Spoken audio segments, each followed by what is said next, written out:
All right. Hello, everybody. And hello to you too, Zombie Grub.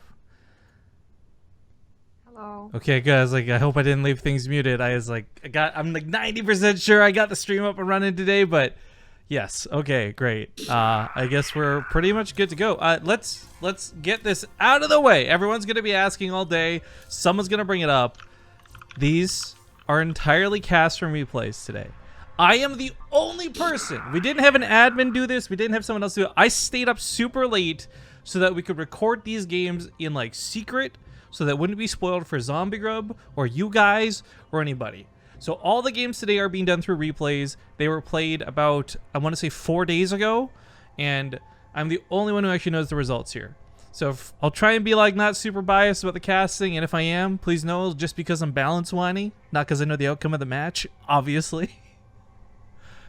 But we'll get going here in a second. First off, I did have someone I was talking to earlier ask about the headphones we're using. So for those who don't know, a little bit of a sponsorship bump here. We use the Corsair wireless Voids. Man, I don't like my camera being up here. I gotta move this one sec. All right, you go here on this monitor instead. So hope that's better. I don't know. Anyways, we're using the Corsair wireless Voids. I bring this up happily because for those who have not seen, you've been living under a rock. You don't know that we're having the Corsair finals live, or sorry, the TING finals live at the Corsair headquarters, and there's wonderful people giving us these headsets. They're really nice. They're really pretty. Look at them. Ooh, they make Zombie Grub's hair look fantastic. I mean, what more could you want from these? Oh, plus they're comfortable and effective and sound good. Wait a minute. It's not just that it makes my hair look good. I mean, what type of selling point is that? Yeah, Jennifer Aniston looks good and she wears the makeup, but you won't. I mean, if you think about it, that's actually how most endorsing goes, though, right? You're like, here's a celebrity that looks super beautiful doing blank, and you're like, I've always hated underwear modeling the most because of that, though. It's just personally, yeah, but it's they're not gonna look that good on everyone, okay? Especially. Actually, yeah, there's that campaign from MeUndies has been sponsoring a lot of streamers, a lot of very attractive streamers. What? And they've been posting pictures basically of the underwear on Twitter and stuff. And I'm like, you know what? This looks great and I think you're really attractive. But those super fucking whitey-tighty pants, that's not going to work on me. I'm a big dude. It don't go down like that. Also, tighty whities, I mean. You know what? I'll tell you what, I'm not gay or nothing, and not that there's anything wrong with it, but if a guy looks good enough, I think he can wear whatever the hell he wants, whitey tighties or otherwise. Well, that's the physical attractive part, though. That's why they get these really good looking models to do it, is that they can do anything, they'll look attractive. My goal in life is to one day be so attractive it won't matter what I do to my appearance. Yeah, you just be like, hell, you what? I got out of bed, I couldn't find fucking clothes, I wore a garbage bag, because you know what? It's Thursday. Yeah. Exactly. Actually, today's Friday, I guess. Anyways, I don't want to delay this too long, guys. It's the TING Open for Season 3. We're going to play the TING intro real quick, and we'll get into the games. So sit tight and enjoy. All right, folks. Welcome to the first game of the day. I'm glad to see those horrible-looking seahorse abominations in chat. We got a lot of subs to get caught up on. We'll do it in a moment. Just thank you guys so much for joining us. I know most of you must be StarCrafted out at this point. Thousands of people watching IEM Katowice. We got a couple hundred hopefully going to tune in today. I'm not expecting our usual numbers. I don't think we're going to hit anything close to 4K, but I hope we're going to have a good show, and I hope you guys will enjoy it with us. That being said, this is the TING Wildcard Group number 2, and this will determine the last 2 players heading into that round of 30, or from the round of 32 into the round of 16. Spawning here in the bottom right, it's going to be the red Terran player, GuMiho. In the top left is the blue Protoss. He is Splice Stats. And it occurs to me, this is the danger of giving Rifkin replays. I think I was supposed to do Kellizer and Super first. Not that it really matters, because these are all preliminary matches. Yeah. They're deciding who goes where, but it's just I realized I already goofed up for the heck of it. But no one else would have realized that. Why didn't you just keep quiet? Because I tweeted about it, that's why. Oh, you did? And I just deleted said tweet because I feel silly. Okay. Nailing it. Anyways, yeah, so Stats and GuMiho, these guys are actually both doing really well at IEM at the moment. Again, these are replays that were cast, and the reason we had to do this in a sort of a sneaky fashion was there was the combination GSL round of 8, combination people leaving for IEM. These guys just would not have been able to actually play this live, and rather than have everyone forfeit out of the group, we said, we can compensate. We'll do replays and try and make something that works for everybody. So, yeah, hope you enjoy it. Subs aren't on? What are you talking about, SnowPython? Is something here not working? Subtitles. This is a rebroadcast, so there should be subtitles. Right, and this is a Japanese rebroadcast. And we got the subtitles so you guys can see what's going on. No, thank you very much to Thomas2K for the 25 months. First one to resub for today's cast. You got Ragin76er for the 4 months. You got Astro Archer for 13, says Unlucky 13. SnowPython himself with the 25-month resub. Admiral Awesome for 33 months. 33, well, that's a big number. Also, MeUndies are amazing. I have some. Aaron, I know what you look like. We accidentally got too close. I don't want to know about your underwear, bro, okay? Firelicious for 3 months, and then Mega Man Red just now subbed for 20 months in a row saying, time for some great StarCrafts from actually good casters. Well, you know what? I'm going to pretend you're not comparing us to anyone else and just accept the compliment, so thank you very much. Yeah, I kind of wonder who you're comparing us to. It's trouble, that question. It's a Pandora's box question. You don't want to open that one.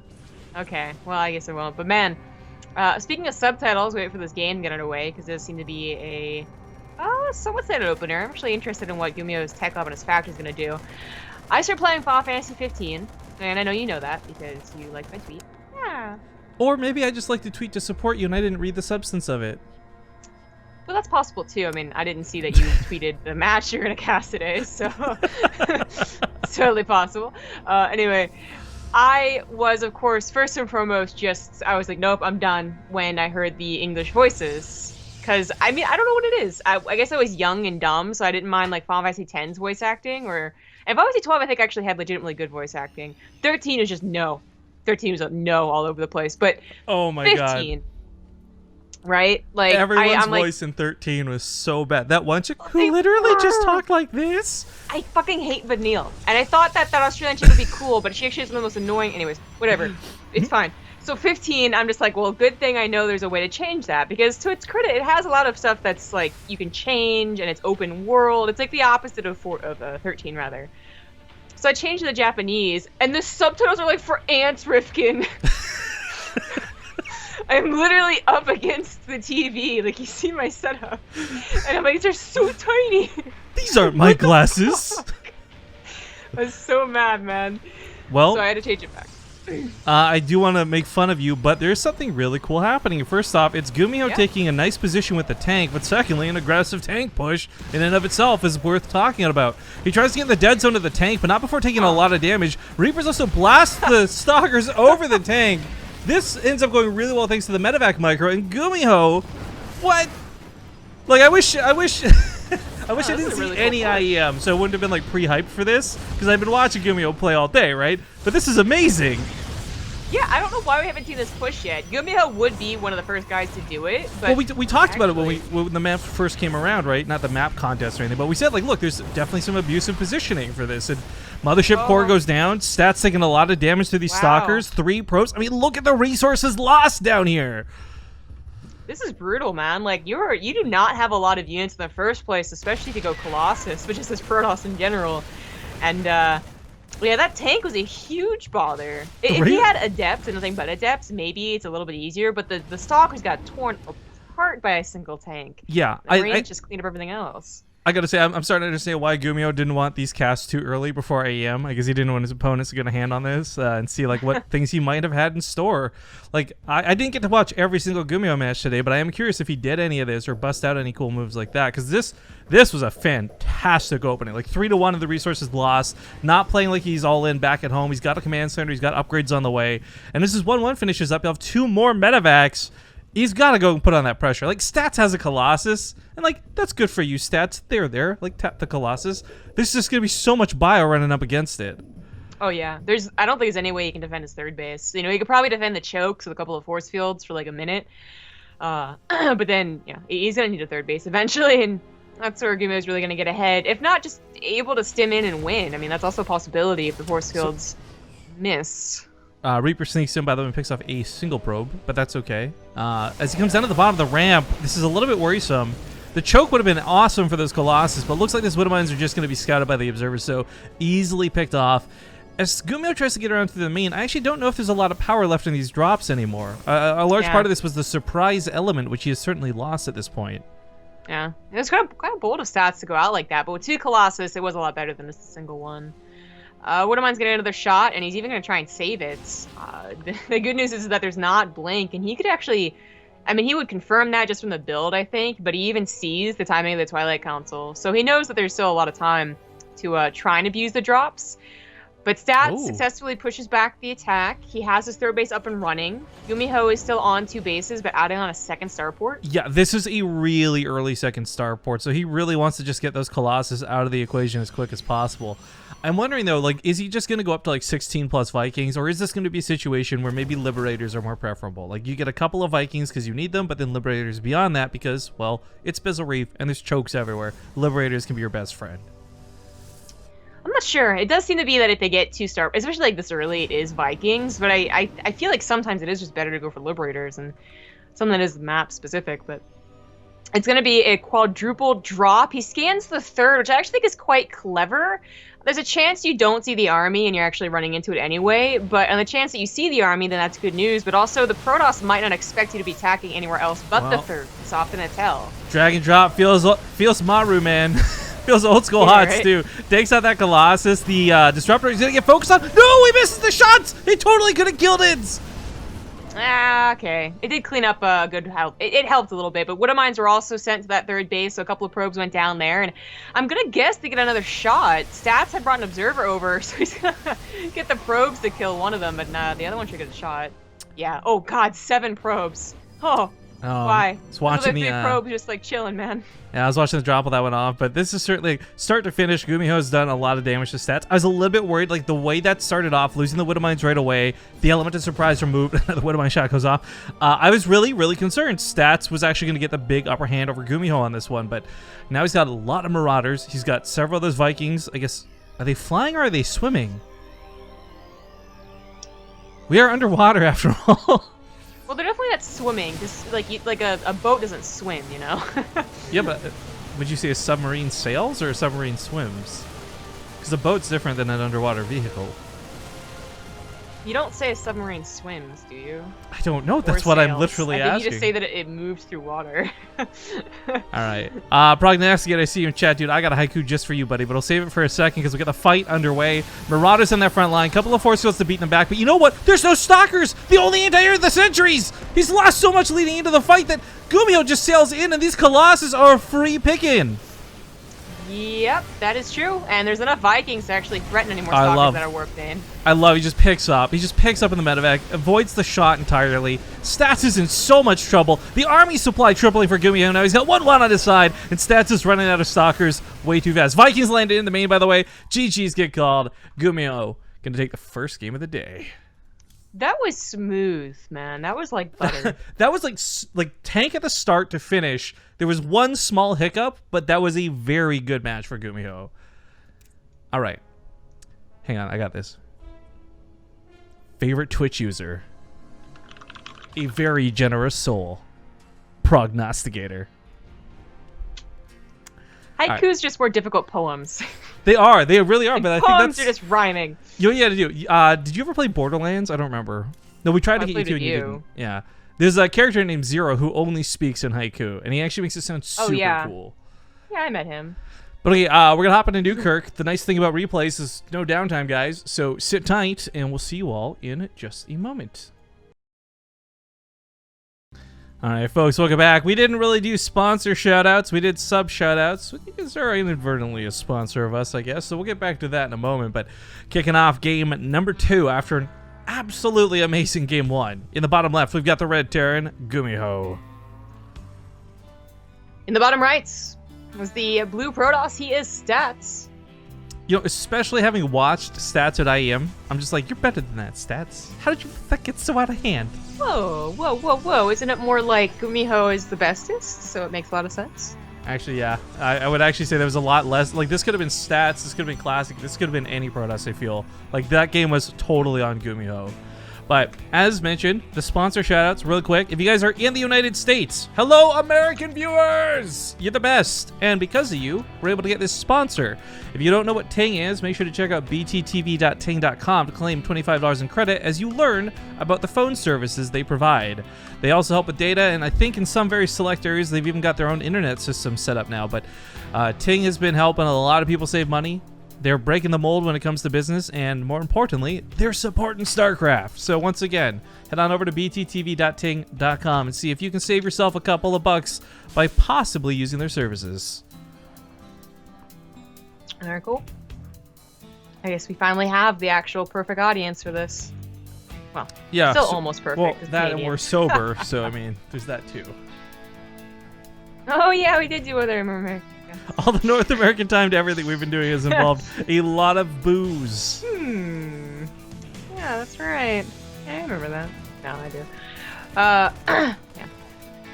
Yeah. There's no chance, I think, for GuMiho to have like a repeat success of that. It's not quite as abusive to have, especially such an early tank push. Like, that wasn't just a tank push, which can actually be good on almost any map, especially well controlled.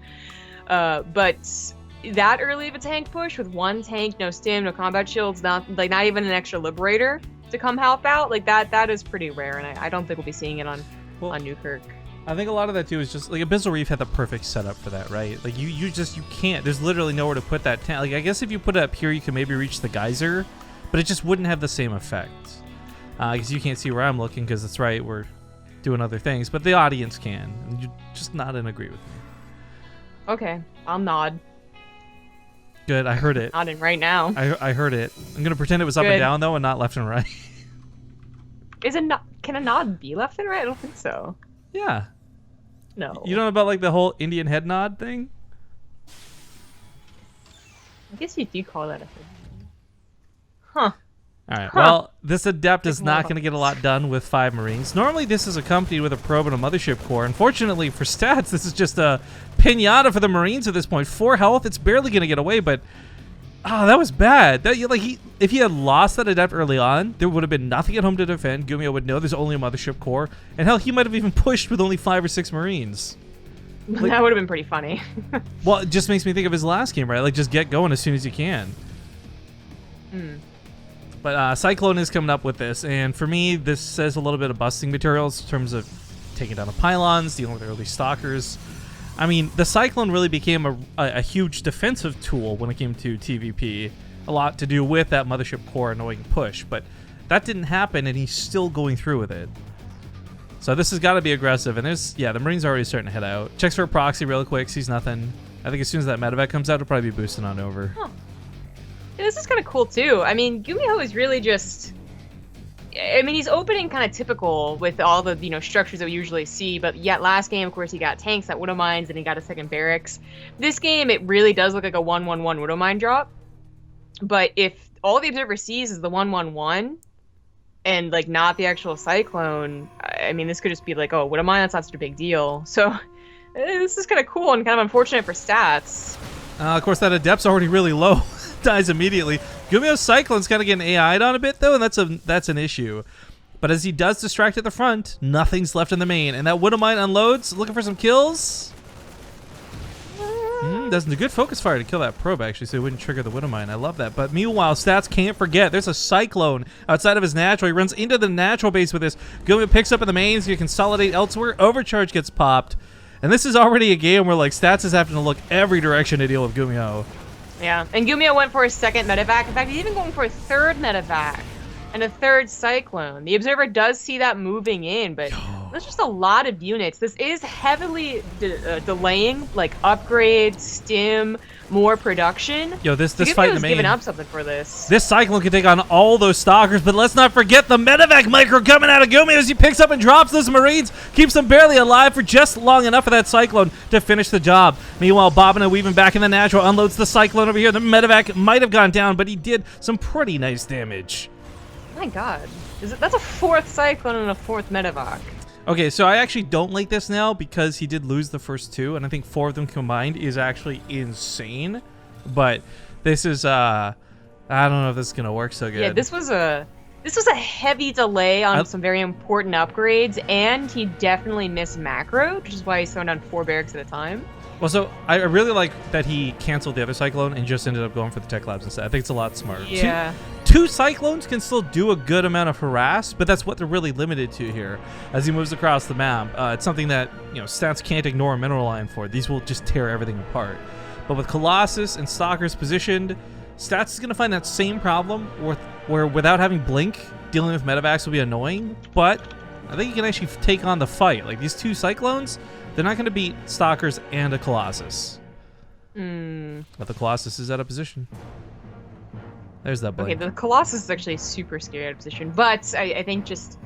I don't even think Stim would be done in a normal Widowmine drop, so there really isn't a concern for losing this Colossus out this here is so funny. Why he's actually going to get a cancel on the Nexus with that. There was a lot of units. I mean, the tankiness of the new Cyclone. That's what I was going to bring up. The Colossus looked like it was washing the car. It didn't look like it was dealing damage to the Cyclone. Yeah. This has been definitely a twist on a usual Terran opener. I would say that it wasn't too effective. Like, stats, there's a lot of ways that I think another Protoss just gives, like, you just starts getting torn apart, loses a handful of probes here and there, but he really just dealt with it about as calmly as you would a regular Widowmine drop, and it's kind of showing. Like, the fact that he's gonna have 3 Colossus, not just 2. He's gonna have +1 in Blink at its perfectly normal time, like paired up together. I think it'll be fine to deal with this tank push, even if it is 3 tanks and a handful of bio. In fact, actually, he'll have like 4 Colossus. Dim is so far away. Well, in the meantime, thank you to the folks over at the Gauntlet for that host. Much appreciated. Kinky Mal, also, I don't know how I missed your sub. I'm so sorry. 28 months. Says, hey, not only am I here for 28 months, I also got a Loa Games hooked for 14 months. I'm gonna guess that's a friend or an emoticon code that I don't know of. Okay. I guess. Don't you know all of the Twitch emotes? Thought that was... You know what? I do know most of them. I will say, like, if we had like a challenge or something, I think I could get at least 60% on that test. Give me multiple choice. Passing in most districts. It shouldn't be though, right? That's what's so sad. Oh, the American school system. What? It shouldn't? I really think 70% should be passing. I've always thought 50% was stupid. Well, yeah, passing for me was 70%, but I think 60's okay. Well, political opinions on education aside. Oh, it's her boyfriend. Okay, my bad. My bad. I'm glad to see that you roped another one in, though. Thank you, SC Tris, for the 21 months. A little bit of a heart. Wow. Okay, clear up. Like I don't mean multiple boyfriends. I mean another one, yeah, like another Jesus. person to come enjoy games, okay? I realize it now what I sounded like I said. Really. Kinky Mel, please don't hate me. That's all I can ask for. A lot of people going in here now, though. But the Colossus, like I said, I really actually put stats in a very good position after the opener, and just how heavily delayed everything was for GuMiho, but not in like a easily win, easily lose situation for either player. Just that it definitely makes sense that I think stats is the one that's controlling right here. He's getting a 4th base pretty quickly. He doesn't have faster upgrades, which I thought maybe he would because GuMiho delayed it for so long. But then GuMiho got 2 engineering bays. So it's all good. Real quick, because I don't actually know geography. This has been proven through multiple casts over the years. Time to tell resubs for 32 months. It's excited to see you guys in the San Francisco Bay Area of the finals. I don't think it's the same area, right? San Jose? I could be wrong. I don't actually know. I'm asking. So this is because we have no stream delay. You guys can actually talk back to us. No, we're not going to San Jose, are we? Yeah. Yeah, San Jose is where the Corsair finals are. San Jose, I think. Now you got me questioning this. I'm pretty sure it's San Jose, man. I don't know why I got confused. Well, okay, so I know why it's confusing. It's because TwitchCon has moved to so many Sans. You know what? I can't. Yeah, I just don't even know anymore. I can't go look. I'm positive. I'm gonna put my foot down. I think it's San Jose. I'm pretty sure the Corsair offices are in San Jose. Right? Also, thank you, Atlantic Cod, for the Twitch Prime sub, and we'll get everyone else in a moment because we got a fight possibly on our hands. Not nearly as many Vikings and a lot more Stalkers in that first game, but GuMiho's tanks, as we can see, like if Stats gets a little bit too close, if he gets a little bit out of position, he will lose those Stalkers, and if the Stalkers go down, the Colossus will soon follow. Yeah, we right. It's San Jose. Yeah. Oh man, thank God you freaking Well, me I out. I'm think- like, did I book the wrong flight? No, well, San Francisco isn't that far away, so I think that people who live in San Francisco are happy about it. But yeah, I don't think we're definitely not like in the Bay. Is it really still called the Bay Area? I don't know California. Whatever, man. Anyways, yeah, the game. So we have DT Blink. Yes, that's awesome. And yeah, upgrades, of course, all finishing up. Well, Adept's got a masterful counterattack while this goes on. Absolutely wrecks GuMiho's SCV count. But GuMiho, the attention's over here because his army's got 2-2. He's got +1 for the vehicle weapons, and he's got a really grandstanding army. Stats is without a doubt going to lose this Nexus. Yeah, that does kind of suck, but Stats is already floating money as a 4th base, obviously, and did transfer a lot of his probes there. Drop in the main is actually kind of taken care of already, just for losing the medevac. Just needs to warp in like 4 dev. Yeah, he does chase the probes off mining, though, and he's already lost another base, so this really screws him up. I mean, this really helps put things toe-to-toe, because he took a lot of damage back at home, but he's cleaned up it for the most part. Army gets caught in the middle of the map. We'll see how this goes. Disruptor's looking for the shots, but they're not going off, and Stats, what are you doing, man? Yeah, none of the shots went off. I mean, one of them got sniped for sure, but it doesn't seem like maybe a hot key control issue, or I don't know, but this is looking quite bad. You know, I thought he had a decent army. He definitely had decent upgrades. They had even upgrades, and then suddenly just everything just plummeted. Yeah, I mean, DTs might get a bit done. It's always cool to see their potential, and Blink isn't used often. He just escaped the scan with it, though, which was absolutely awesome to see. But, I mean, a couple good disruptor shots could certainly help clear out some of this army. The problem is the Vikings, the tanks, like, there's just so much actual army supply for GuMiho. Yeah, the DTs of Blink could take care of the tanks pretty well, actually. Disruptor gets a really good shot in those tanks. He scans, the DTs are revealed. They're not going to get a lot done. GuMiho runs over Stats' army, and this is going to be GG. GG indeed. GuMiho. Yes, there's a reason he's doing so well right now. Yeah, so 2 things really quick. One, I see KJ in chat. What's up, KJ? How you doing, man? For those who don't know, that is the Snowstorm Gaming, I guess, owner and manager and whatever you want to refer to his title as. And don't worry, these, as we said at the start of the cast, we said on Twitter, I'll repeat now, these were played super duper in secret like 4 or 5 days ago because GuMiho wouldn't have been able to play during IEM. Stats couldn't play during GSL. So we made a compromise and said, look, okay, we'll do this secretly so that we can air this later for our viewers. Just don't tell anyone the results. And as far as I know, nobody else knows the results. So we should be good. I will say, though, I think Stats doesn't know his own results, though. Oh, this fucking idiot. Because he gave me the wrong replay order, I guess. There's actually 3 replays in this best of 3. And I guess he labeled 1, 2, and 3 incorrectly. So, oh man, this brings me back to the good old days. Just seeing the like game number 3 out of 7 games with like, okay, good luck in the finals. You're like, oh shit. So here's what we're gonna do, guys. There is a 3rd replay. We already know the score. It's gonna be 2-1 for GuMiho, or 2-0 if we never talked about this replay and just moved on. But there is a 3rd game. So here's what we're gonna do in chat, because it's live. We don't normally get to do this live, right? You guys can vote in chat. Do you want us to cast the extra game? Do you want to just see how these 2 played? Or do you want us to move on? 1 for cast the game, 2 for just get the show going, man. I'm so mad at Stats right now. Like, for those who can't see, I'm going to put this on stream for a sec. They're literally just labeled 1, 2, and 3. And we did 1 and 2. I don't even know, man. I don't even. All right, people want to see the 3rd game. It's pretty clear. There's a lot of 1s. Let's just cast it out. Because screw it. Who cares? We know the result at this point. We'll see what game we have. Okay. So again, like, it's without a doubt, like, for those who don't understand the context of this, like, Stats is going to win this game. Like, let's get the spoiler out of the way. The cool thing is going to be trying to find out how Stats wins this game. So Proxima Station, and I'll see you guys here in just a moment.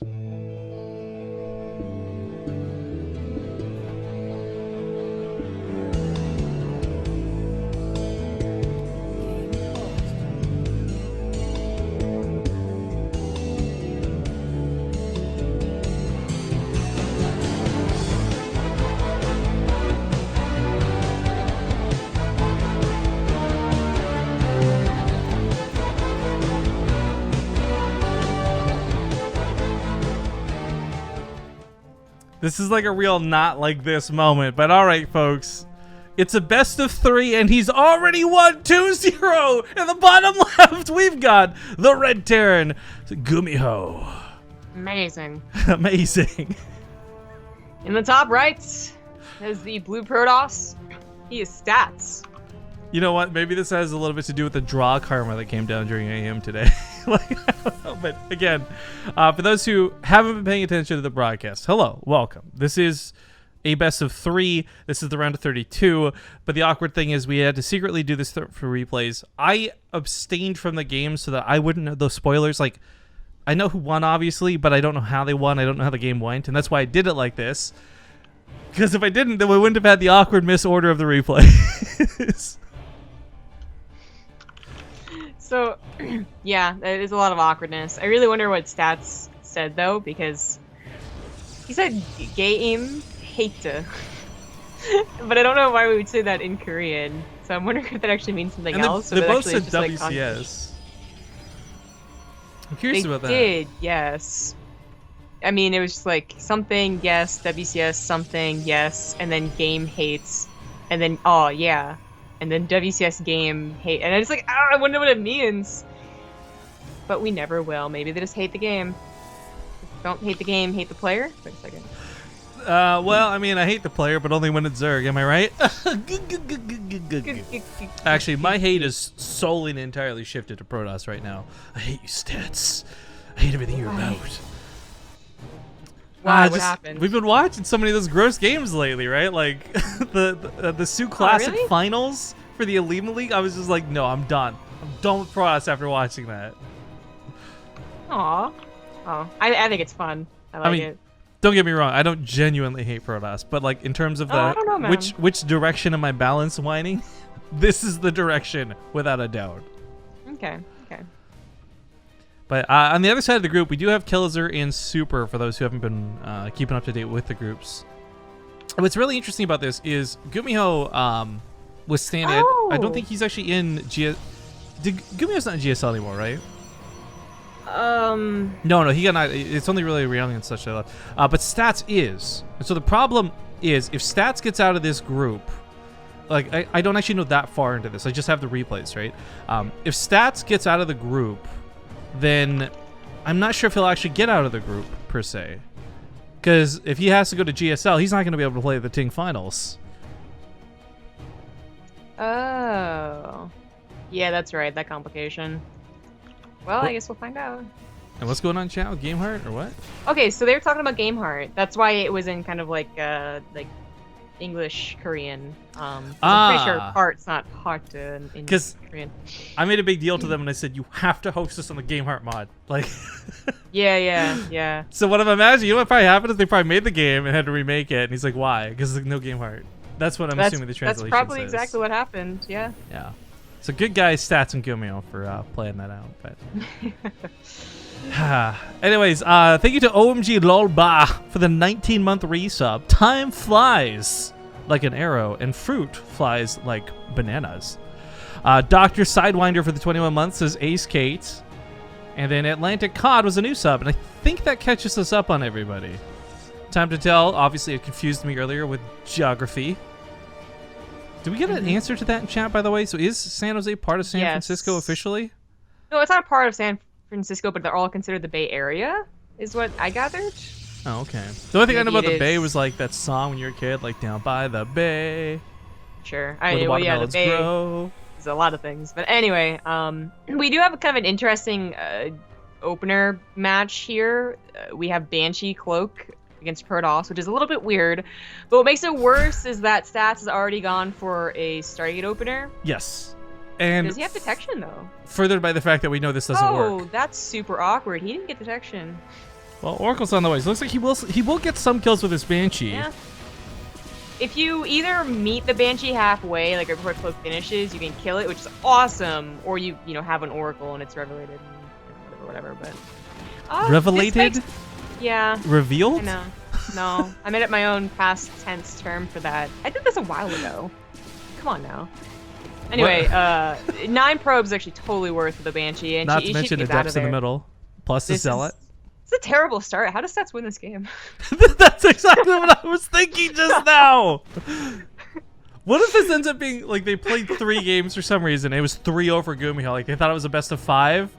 That would be so good. I mean, it would still work because Stats sent me 3 replays, right? Like I don't, I don't know. Oh my god, I want that to be it. Like he didn't do anything wrong except play the best of 5. If that was the case, I'm gonna feel like such an asshole. But and then the question is, does their next opponent like correct them? Or none of the players. Like, because here's for context, guys, to avoid the whole spoiler aspect of it. Like, I had GuMiho and Stats both semi-replays, Kelzer and Super both semi-replays, but GuMiho wasn't here for this replay series. Like, he went Super AFK, so I only got this one from Stats. But like, nobody sent me more than 3 replays. Like, no one went to Game 4 by accident or anything like that. Maybe right? they're all 3-0. No, but that's my question. Is like, did someone correct them? Right? Like, they play a best of 5 here. But then, like, the next, like, the winners, the losers, they play best of 3. I guess their opponent. Their opponents. Yeah, their opponents, yeah. Like, the other one plays best of 3, no problem. So, anyways, well, we'll find out. It's the wild card group for a reason, folks. Things get crazy over here. I'm guessing Stats just kind of recovers. I mean, it really wasn't that brutal of an opener. It wasn't like losing 20 probes, but, you know, the fact that he had such a good opener against it kind of sucks he lost any probes at all. Well, I mean, but the thing is, and talking Barris here for GuMiho, it was like 11 probes killed. Good distraction because Stats was moving in the middle of the map with Adepts and a Zealot that were chased back by the second Banshee. So there was no damage back at home, allowing him to freely get away with his third pretty comfortably on location rather than, like, hiding in the main and then, like, having to wait forever to move out. I mean, GuMiho's opening was weird and maybe not as effective as you would hope, but it was still effective, in my opinion. It's good enough. No. That'll do, pig. That'll do. Yeah, the rocks being broken down seems to be kind of a new trend in Proxima for multiple races. And break it down, have this nice little rally. I don't think GuMiho's army will actually take on Stats, though. He scans, tries to see exactly what the composition is. Doesn't truly, but the Banshee provided enough extra scouting that I think he knows the depths. Well, this might be how he wins the game. Actually, I don't know. How long is the replay? Do you want to spoil that? No, we won't spoil it. 13 minutes. Why would you? I just said we're not going to spoil it. I just guessed, man. Well, I want to check. Well, okay, good. Good thing I didn't check. I was about to check and see if you're... It seems that a lot of Legacy of the Void games are like 13 minutes. The P in BaseTradeTV stands for professional. It's always been the case. Alright, 10 SCVs die. The Warp Prism, more importantly, lives through this. The amount of Adepts going down, kind of irrelevant because the army supply is close enough. If this was something where Stats had gone super all in it, that was like a 10 gateway warp and he lost everything, like this would be devastating for him. But it wasn't. It was pretty cost effective and so far decent trades, and he gets quite a few kills for this. Yeah. I still think if GuMiho hadn't... if he had tried to push out, I think he would have just gotten denied anyway. But this Warp Prism bought Stats extra time to get a couple more Immortals. He's even getting a second Robo, so he's not really going like mass Adepts, mass Gateways, like maybe I thought he would play. He's changing things up, but still kind of primarily that gateway-based army. Not so much in the fast Colossus. This does seem to be the way, by the way. This is just like idle speculation. It just seems that if a Protoss loses, if they swap styles between mass Gateways and Colossus, like that game is almost guaranteed to win. And I don't know why that seems to be such a trend, but it's like Terrans have to get used to it all over again. Like, oh my god, there's 2 different styles. Oh my god. Oh, we'll see. Maybe Stats doesn't win this game and it's the best of 5. Don't, I just can't. The fact that it's already been mishandled is like actually, like I'm putting on a smile and a brave face, but I'm so tilted by it. What if he just confused? No, it's. No, he just labeled the replay. Like, can we just go with Occam's razor on this? He just mislabeled the replays. Like he did 1, 2, or he did 1, 3, 2 instead of 1, 2, 3. Oh, absolutely. That's absolutely what happened. But I was trying to think of some like way that like Korean and English would have messed up, and I was like, no. Also use Roman numerals. Like it's just a mistake. Anyway, 2 Colossus are on the way out, so he is eventually going to Colossus, and you see the Robotics Bay researching. I'm guessing GuMiho knows that, but actually decides to move in like this, drops the Widow Mines on top of everything, Liberators just destroying How does Stats everything. Possibly win this? Stats can't win this. This makes me so mad. No, hold on here, hold on. Okay, this is like, this is like a great experiment. Like, what do casters do if they know the results? This is why they say you shouldn't like look into your own future, right? Like, well, okay, here's how some of this might go down. Like losing 2 medevacs to full units to Phoenix could possibly be devastating. look what He happened. catches some in the army over here on the right side. So this starts making a little bit of sense, like when you know how this is gonna go. But if you don't know how this goes, and you're watching this, you're just like, oh my god, what can he do? Like GuMiho's dancing left and right. This is gonna be crazy. But it just feels like at this point, going forward, GuMiho's going to be making mistakes, like leaving half the army down here, for example, getting cornered over here, stuck with the Phoenixes, for example. Like this starts making a lot of sense. These are absolutely mistakes that you can't afford to make. Yeah, he had a decent position, but it's getting really just kind of too fancy, I would say. If he had just retreated after taking a 20 army supply lead, sure, he gets chased down a little bit, because, you know, depths are fast. They shade through. The Phoenixes can chase a little bit. I still think he would have gotten away with more army. Now it's actually pretty bad, as double Colossus are still being pumped out. Stats didn't really lose any economy. And GuMiho did delay his 4th base a little bit. I mean, delayed his +2 a little bit. These 2 drops don't look like they're going to be too bad. I'm really mad at chat right now, by the way. So first off, thank you to Finalius32 for the big resub there. I've been spamming BaseTradeTV spelt without the D, so someone would ask me like, "Where's the D?" and I could like make a hilarious joke. But instead, you're all just copy pasting my stupid thing or writing your own version of it. Like, I mistakenly thought it was you getting upset that someone misspelled Rifkin. You're just kind of like angrily yelling, "Hey, that's on a wall." No, it's not. All the adepts funnel right on in. So GuMiho actually doesn't have to worry about them. They do cancel the transfer, but this is up 20 army supply. Stats is on pretty good upgrades. A lot of GuMiho's army is out of position, and one of these medevacs is like one blink. Oh, oh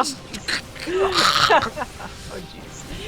Oh, GuMiho absolutely needs everything he can get to hold on here. Down 20 army supply. At least he has a slightly better upgrades, and even upgrades on the Vikings. So there is something to be concerned about for stats, and he will just back right off. But I think it's just waiting for the Warp Prism. Oh man. I think with 4 Colossus, he might just win here. I'm having like an actual existential crisis right now. So if someone comes to chat and they're like, you know, being typical like shitty chat user, and they ask, "Is this live?" What do we tell them? No. I mean, it's live, but it's not. Just say no. Thank you for the bits. Crazy, man. Yeah, this was a broadcast recorded on February 27th. Thank you guys for watching. I hope you're enjoying your day. Can't wait for March to start up. Boy, all this snow just won't go. Yo, we got snow yesterday, and no one knew it was coming. Man, I've had snow like every day. Oh man, this is another question for me where I'm like, how does stats win this game? Like, GuMiho's actually taking a pretty good fight for being down 20 army supply, but it looks like that Colossus doesn't quite go down. Phoenix absorbs the last shots in stats. He's still got so much on the ground. Big warping of adepts fresh to the front lines. So GuMiho, I like what he's doing, but it's not going to work. Not against these Immortals, which still I don't believe, yeah, their barriers are about ready to go again here in a second. No, this should be enough, especially since the Warp Prism wasn't touched. And even if Stats did only trade out, he has a 4th base. He would have been able to replace an army pretty well anyway. Come on, Immortal. Just chunk through those Marauders. Yes, there's the GG. Stats wins the game! What a crazy, unexpected result. Oh my god. Alright guys, thank you for enduring the silliness. I hope you enjoyed that game. That was certainly weird with the Banshee opener. I thought that was going to go a very different way, to be honest. But we are going to go play a commercial break here on behalf of Ting. So don't go anywhere. We'll be back in a few minutes. If you guys don't know what Ting is, and you're a United States American red-blooded resident, Ting might be for you. It's a phone company looking to help you save some money with cheaper phone bills. Some of you will not save money with Ting. Your current plan might be better, and that's totally fine. Then they will say, please don't use Ting. But there's a lot of people out there who can benefit from not being locked into a contract for years, who can benefit from just paying what they use. So if that sounds like somebody, like if that's you, check out Ting over on bttv.ting.com. But see you guys here in a minute.